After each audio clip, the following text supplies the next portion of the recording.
mas como as tabelas de dimensões complementam a tabela fato. Então, se você não baixou ainda, preciso que você baixe os 3 arquivos que eu deixei e a gente vai fazer o nosso primeiro ponto para entendimento. Então, primeiro a gente vai se conectar às 3 planilhas, nossas 3 fontes de dados, para começar a entender, ter um entendimento mais coerente desse ponto. Então, vamos voltar ao Power BI e no Power BI vamos nos conectar, voltar. Nossas bases elas são do Excel, então vamos pegar a base vendas.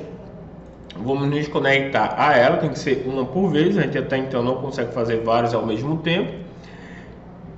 Vamos conectar a base de vendas. Nesse momento vou clicar apenas em carregar. Após carregar, vou fazer o mesmo ponto com as outras 2 tabelas. Ela faz o processamento, vou clicar em carregar. Nesse momento eu não quero ainda mexer com a minha parte da transformação de dados. Então pronto, finalizado. E nossa última base, que vai ser o cadastro de produtos. Então vamos carregar e vamos finalizar nesse ponto. Então aqui o que é que a gente pode observar? Vou adicionar, acabou. E eu vou voltar lá na minha apresentação. Então aqui ele fala o seguinte, ó, para entender como elas devem ser idealmente conectadas, devemos saber que elas devem estar relacionadas de forma correta no Power BI. Vamos criar uma visualização de matriz no Power BI para tentarmos resumir, filtrar, né, as informações de valores de dados da coluna quantidade vendida por marca de produtos e depois por sexo de cliente. E vimos que o resultado não foi muito bem sucedido, porque no Power BI o Power BI não entendeu ou não conseguiu filtrar essas quantidades pelo fato que foi escolhido para ser filtrado. Observe abaixo o que ilustra o resultado das matrizes, que é o total de 71.442 não foi categorizado corretamente. Então vamos entender um pouco melhor. Vamos voltar ao Power BI e no Power BI vamos trazer o seguinte: nossa base de venda, vamos pegar aqui, ó, uma matriz para estar utilizando. Eu tenho essas tabelinhas aqui, eu vou estar utilizando uma matriz, é só clicar nela, ela já adiciona aqui. Vou na minha base de vendas e vou utilizar aqui, vamos ver, a marca. Então eu quero saber pela marca o que foi vendido. Então eu vou em produtos, vou vir aqui marca e puxar aqui para minhas linhas. Então ele adicionou aqui. E aqui na base de vendas eu vou pegar a quantidade vendida e vou arrastar aqui para valores. Então aqui, olha o que ele fez. Ele trouxe todos os valores iguais aqui para minhas categorias, sendo que não é isso que eu quero. Então aqui, ó, eu tenho um espaço branco, tá diferente da apresentação, mas não tem problema, a gente vai tratar isso mais na frente. Eu vou ajustar ele, tá? Esse visual, e vou colocar aqui de lado. Vou tirar aqui marca e do meu cadastro de cliente eu vou trazer aqui sexo e vou puxar para a linha. Olha o que ele fez, o mesmo resultado. Então, o que é que eu posso fazer para melhorar? Primeiro, eu vou abrir o meu Power Query aqui em transformar dados e vou considerar primeiro a correção daquelas linhas em branco, só para garantir que meu dashboard ele vai estar certinho.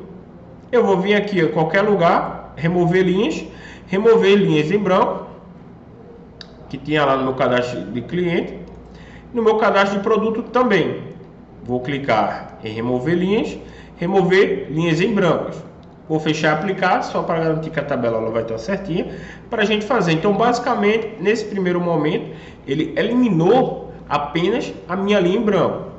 A partir do momento que ele finalizar a aplicação. Então, agora ela está certa. Então, vamos olhar aqui na nossa apresentação. Eu tenho isso daqui.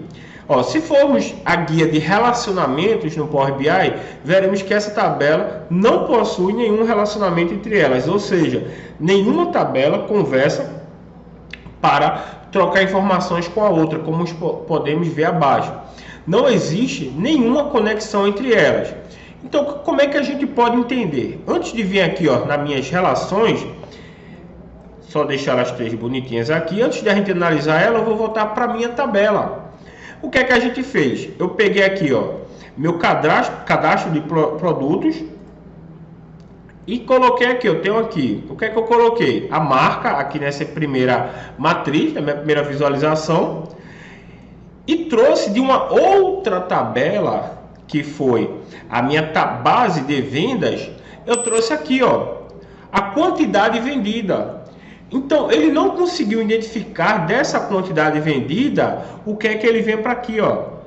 O que é da marca LG, quanto foi vendido da Apple, da Samsung ou qualquer outra.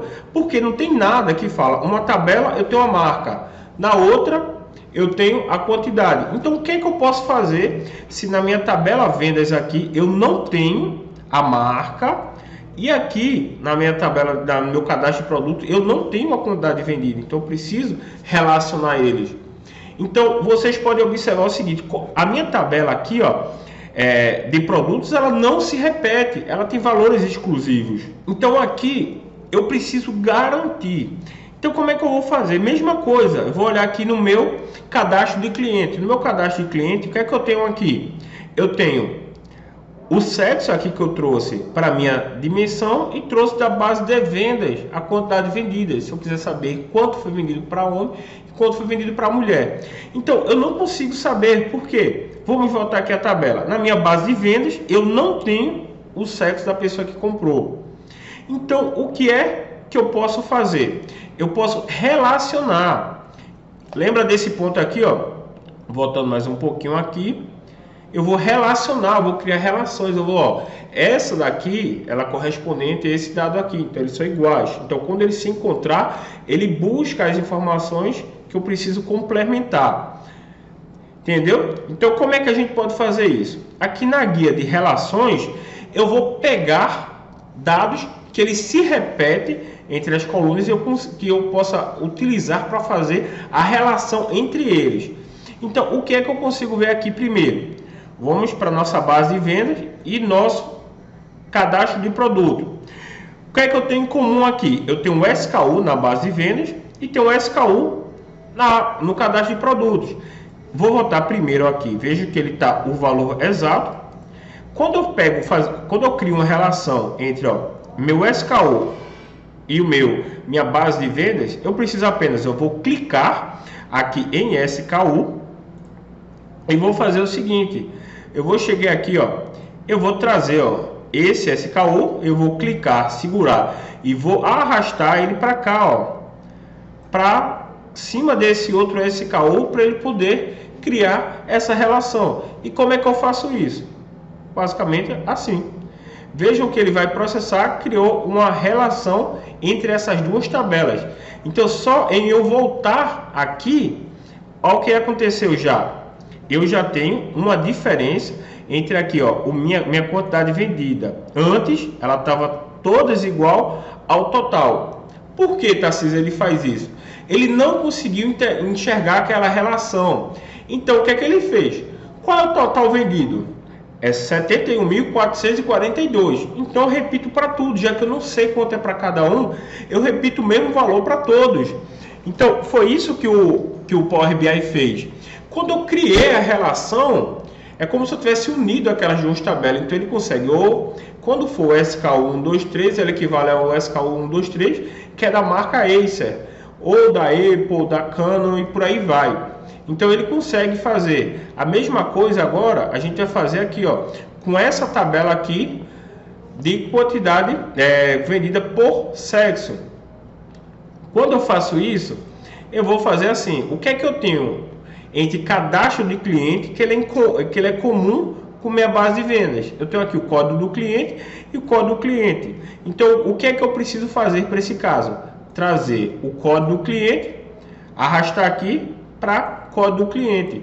Então, quando eu pego ele e crio essa relação aqui, ele vai fazer a mesma coisa. Ele consegue consultar baseado em um dado que são em comum entre as tabelas e fazer essa junção. trazer de forma correta.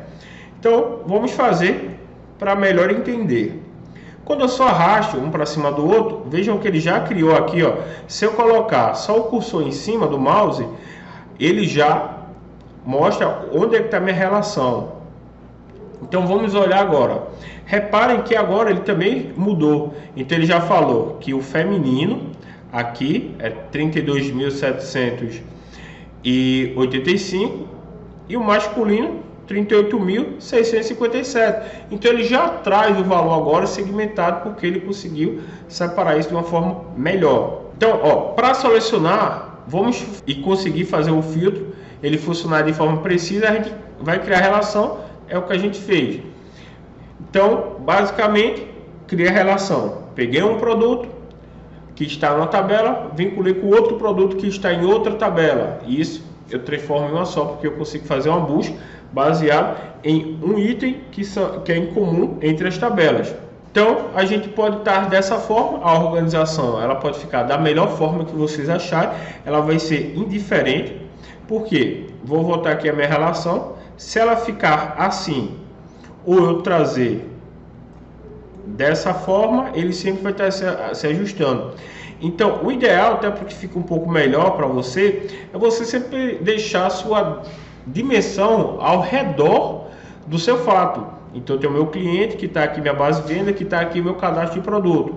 Então, ele vai ficar ao redor. Se eu tivesse outras dimensões, eu poderia colocar aqui ao redor da minha tabela fato e está trazendo de forma mais correta. Então, a gente obteve esse resultado. Eu tenho duas observações aqui, ó, no material de aula. Não faz diferença de qual tabela, se é fato ou dimensão, você irá arrastar para fazer uma conexão, tanto da primeira para a segunda, quanto da segunda para a primeira. A conexão funcionará, porque ele consegue identificar qual a tabela que ela tem produtos repetidos, qual tabela não tem produtos repetidos, e daí ele faz a ligação de acordo com o fato com a minha dimensão. Por convenção, para melhor visualização, não é obrigatoriedade, colocamos a tabela fato no andar abaixo da tabela de dimensões, exatamente o que eu acabei de mostrar para vocês, e a gente aqui consegue ter esse resultado de melhor entendimento aqui das tabelas, beleza? Então a gente vai ver outros tipos de fazer relação também no decorrer das aulas.